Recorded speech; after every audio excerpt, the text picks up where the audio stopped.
안녕하세요. 파이낸셜 어드바이저 김정대입니다. 오늘은요, 지난번에 이어서 FAFSA Part 2입니다. 오늘은 지난번 시간에 우리가 FAFSA와 CSS 프로파일을 통해요, 정부와 사립기관에서 제공하는 파이낸셜 에이드를 신청하는 방법과 또 프로세스에 대해서 알아봤습니다.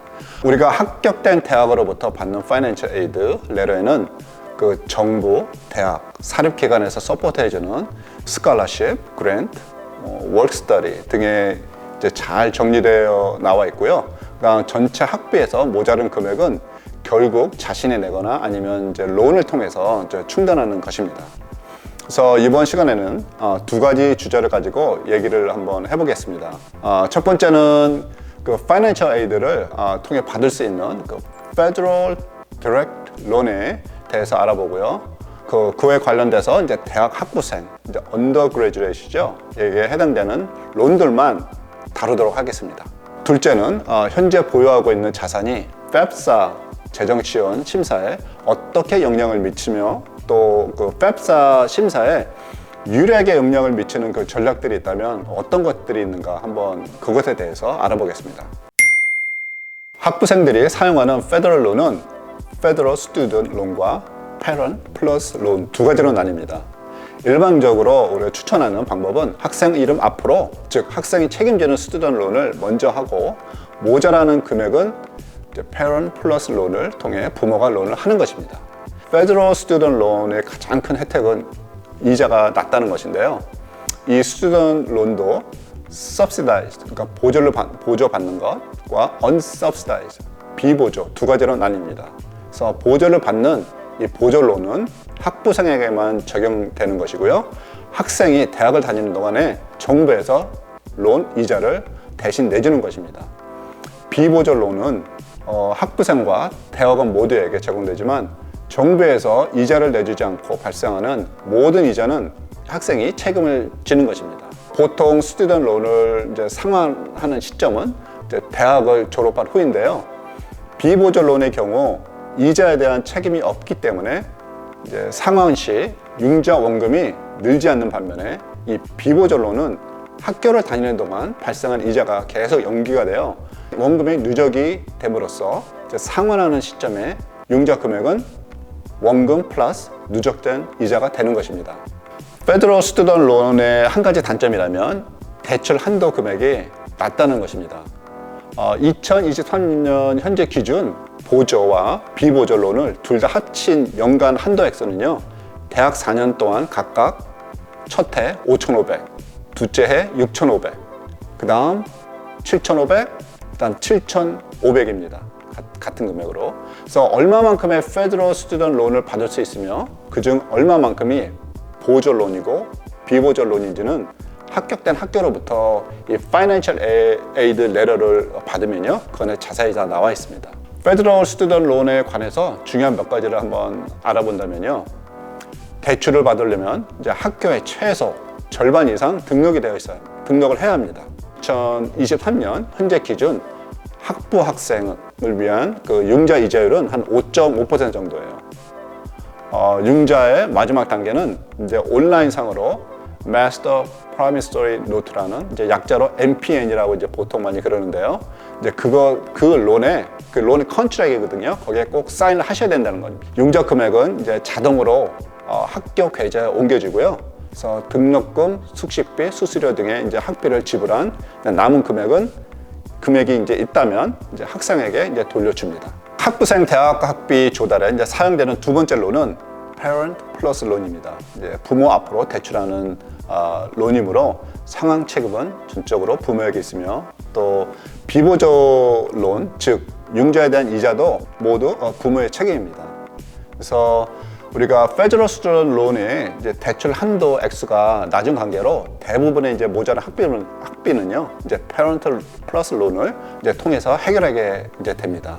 Parent Plus 론에 관해서 이제 중요한 몇 가지를 한번 알아보겠는데요. 언더그래주에이트 학부생 부모에게만 제공되는 융자 옵션입니다. 그리고 대출 금액은 스칼러십, 그랜트를 제한한 후 학비 비용을 충분히 충당할 수 있는 만큼까지 해줍니다. 론 론을 할 수 있는 금액을요. 그다음 융자 대출금이 이제 지급되면 부모가 상환을 시작해야 됩니다. 바로. 그리고 융자의 마지막 절차는 이제 부모가 온라인상으로 MPN, 그렇죠? MPN 론 그 컨트랙을 사인해야 하고요.